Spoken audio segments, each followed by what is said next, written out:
पिछले वीडियो में हम लोग चर्चा किए थे इलेक्ट्रोमोटिव फोर्स ऑफ सेल। अब आज हम लोग डिस्कस करेंगे internal resistance of cell. Internal resistance of cell. तो रेजिस्टेंस टर्म से आप परिचित हैं। यहाँ पर रेजिस्टेंस का अर्थ होता है फ्लो में ऑब्स्टेकल डेवलप करना। तो यहाँ सेल के केस में ये इंटरनल रेजिस्टेंस क्या है, तो आपको बताए थे कि सेल में एक इलेक्ट्रोलाइट होता है आयनिक सॉल्ट सॉल्यूशन। इसमें दो इलेक्ट्रोड होते हैं, एक इलेक्ट्रोड पॉजिटिव और एक निगेटिव। इसको एनोड कहते हैं, इसको कैथोड कहते हैं। मान लो यहाँ पर ये आपका जो सॉल्यूशन है H2SO4 का है। ये इस सॉल्वेंट में 2H प्लस और SO4 माइनस, ये दो आयन में स्प्लिट रहता है। आप जैसे इसको वायर जोड़ते हैं, कंडक्टिंग वायर, तो SO4 जो माइनस माइनस आयन है वो इस कैथोड की ओर और 2H प्लस इस एनोड की ओर मूव करना शुरू करता है। इस मूवमेंट के दौरान ये जो निगेटिव एंड पॉजिटिव आयन्स हैं ये इस इलेक्ट्रोलाइट में प्रेजेंट मॉलिक्यूल से कोलाइड करते हैं, जिसके कारण इसके फ्लो में रुकावट अवरोध उत्पन्न होता है। इसी रुकावट को, इसी ऑब्स्टेकल को नाम क्या दिया गया? Internal resistance of cell. तो हम लिख सकते हैं when current is drawn from cell then positive and negative ions start to move towards anode and cathode. During motion they collide with molecules of ionic salt solution. Due to collision, a resistance is developed in their motion. This resistance is called internal resistance of cell.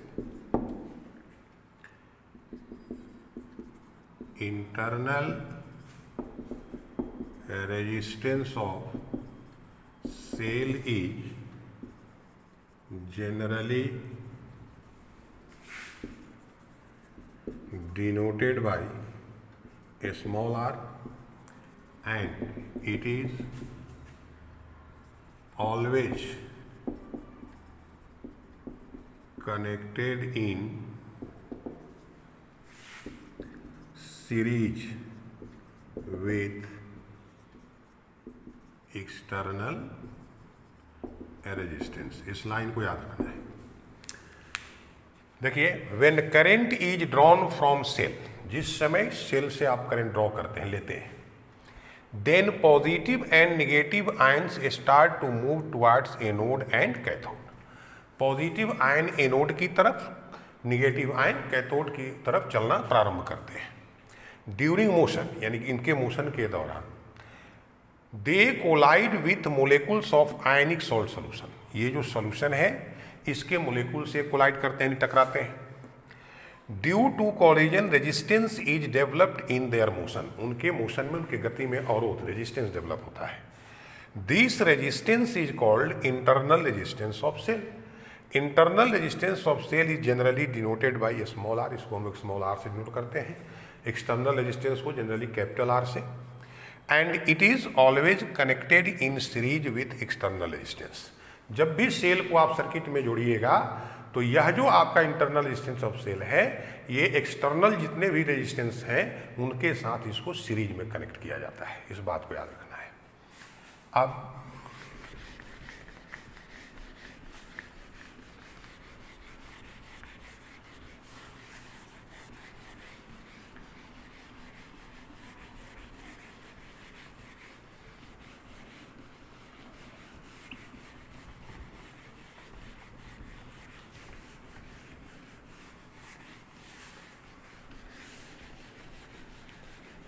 अब हम लोग define करेंगे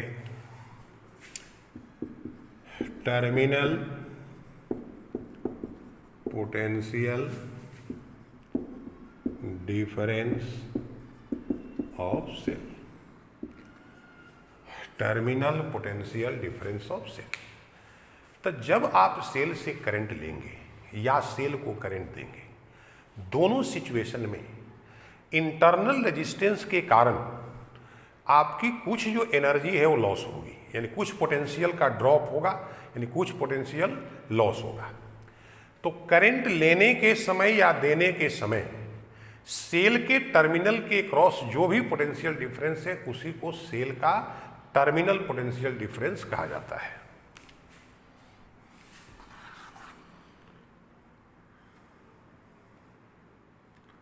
potential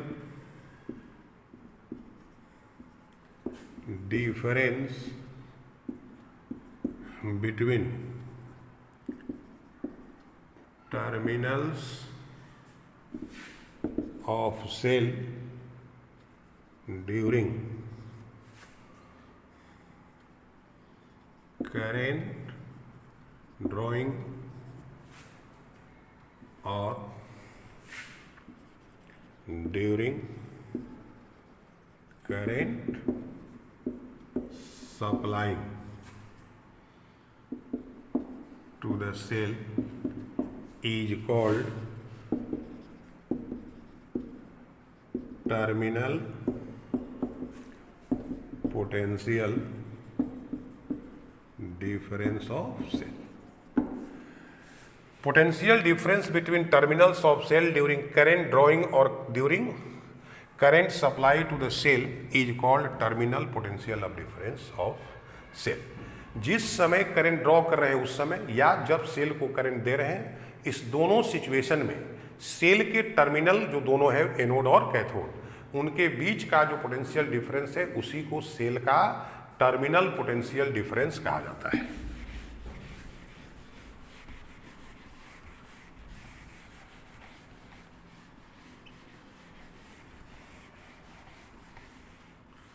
अब देखिए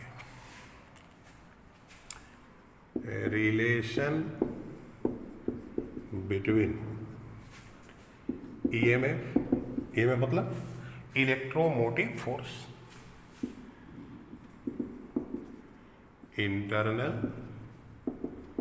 resistance and potential difference of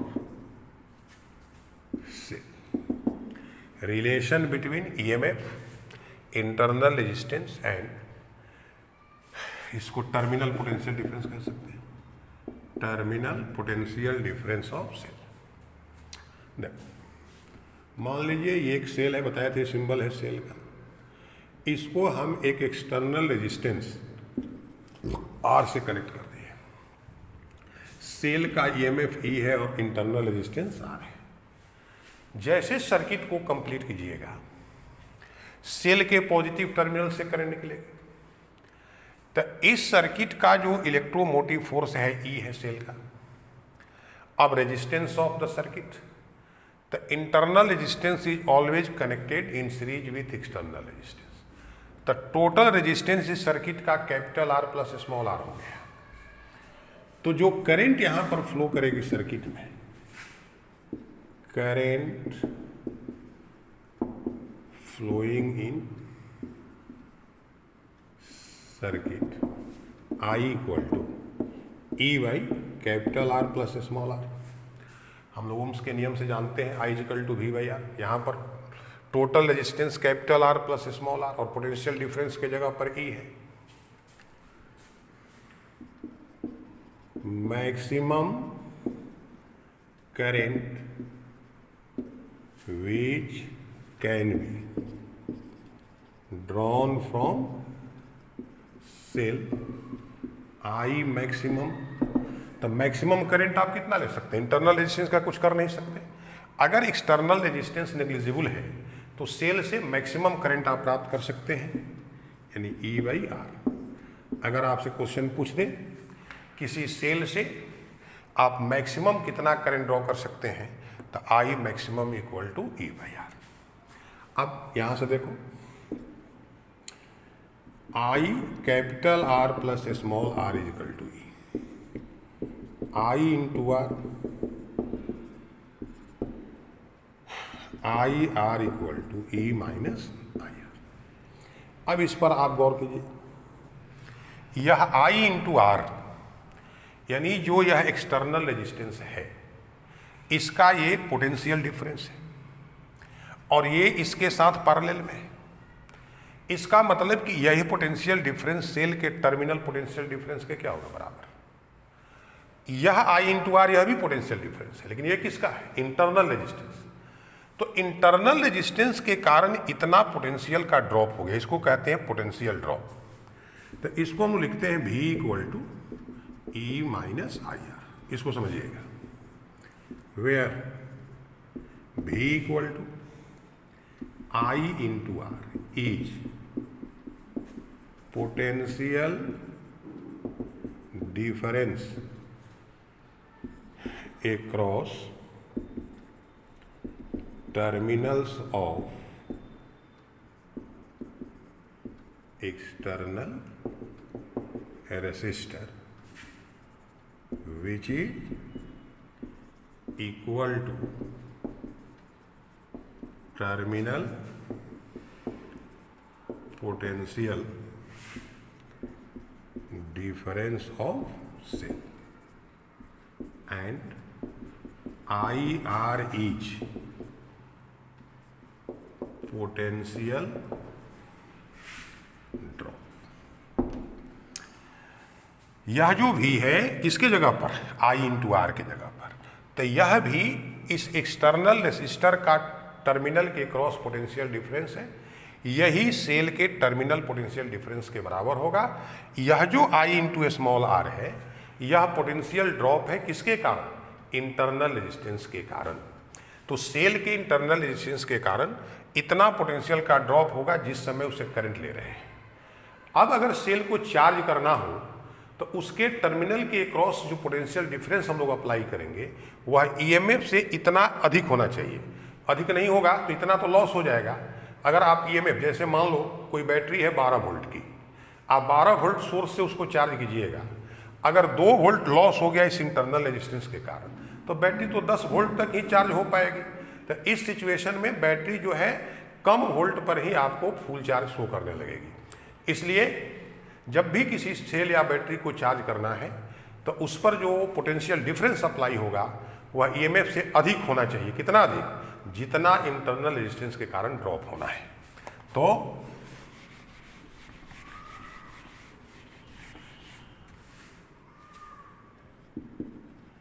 during charging of cell, terminal potential difference of cell V is equal to E plus IR। यानी जितना EMF है उससे कितना अधिक देना पड़ेगा। जैसे मान लो 12 वोल्ट है और 2 वोल्ट लॉस हो रहा है तो 14 वोल्ट यानी 14 वोल्ट पोटेंशियल डिफरेंस अप्लाई कीजिएगा, तब जाकर के वह चार्ज होगा अपने प्रॉपर वैल्यू तक। अब एक बात ध्यान दीजिएगा, यह जो पोटेंशियल ड्रॉप है इस पर 2 प्रकार का ऑब्जेक्टिव पूछेगा। मान लो कह दे कि इसके पैरेलल में कोई एक रेजिस्टेंस R1 ऐड कर दिया गया। अब जो ये पोटेंशियल ड्रॉप है इसका वैल्यू इंक्रीज करेगा कि डिक्रीज करेगा कि इसमें कोई चेंज नहीं होगा। जब भी ऐसा क्वेश्चन पूछे तो आप जब भी किसी रेसिस्टर के पैरेलल में कोई रेसिस्टर जोड़ते हैं तो हम लोग फार्मूला पढ़े इक्विवेलेंट रेजिस्टेंस घट जाएगा, और जैसे इक्विवेलेंट रेजिस्टेंस घटेगा तो करंट का वैल्यू जो है वो क्या होगा, इंक्रीज कर जाएगा। क्योंकि आई बराबर सूत्र हम लोग E by capital R plus small R लिखे, स्मॉल आर तो फिक्स है, लेकिन अगर कैपिटल आर के जगह पर इक्विवेलेंट रेजिस्टेंस कम गया तो आई का मान बढ़ जाएगा, और आई जब बढ़ेगा तो यहाँ से क्लियर है पोटेंशियल ड्रॉप का मान भी बढ़ जाएगा। तो अगर कहे कि किसी सेल के साथ जो पहले से रेजिस्टेंस कनेक्ट है उसके पैरेलल में कोई रेसिस्टर कनेक्ट कर दिया जाए तो पोटेंशियल ड्रॉप का मान घटेगा, बढ़ेगा या अनचेंज रहेगा, तो आपका आंसर क्या होगा, पोटेंशियल ड्रॉप इंक्रीज कर जाएगा। इसी प्रकार से अगर यहां पर कह देता इसके सीरीज में कोई रेजिस्टेंस जोड़ दिया जाए तो जैसे रेजिस्टेंस बढ़ेगा सर्किट में करंट का मान घट जाएगा, और करंट घट जाएगा तो पोटेंशियल ड्रॉप भी घट जाएगा। तो इसको याद रखना है ऑब्जेक्टिव के लिए। अब इसके बाद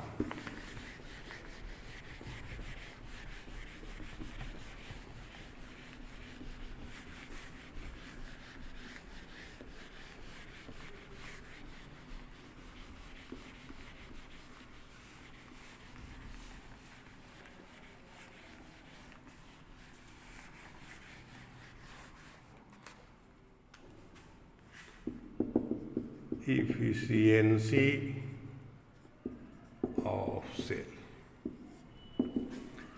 So the ratio of terminal potential difference and EMF of cell is called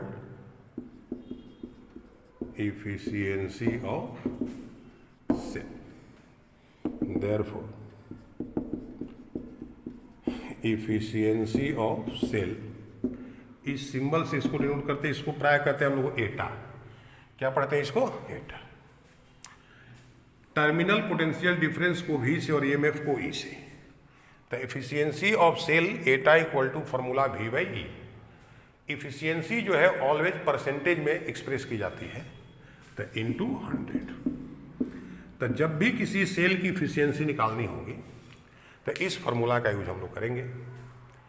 अब इसके बाद जिस प्रकार से आप ग्रुपिंग ऑफ कैपेसिटर पढ़े, फिर हम लोग इसी चैप्टर में पढ़े ग्रुपिंग ऑफ रेसिस्टर्स, अब ग्रुपिंग ऑफ सेल्स। सर्किट में एक से अधिक सेल जोड़ने की आवश्यकता हो जाती है, तो जिस प्रकार से कैपेसिटर को रेसिस्टर को कनेक्ट करने का दो हम लोग तरीका अपनाए, सीरीज ग्रुपिंग और पैरेलल ग्रुपिंग। सेलों को भी दो तरह से जोड़ा जाता है, सीरीज ग्रुपिंग और पैरेलल ग्रुपिंग।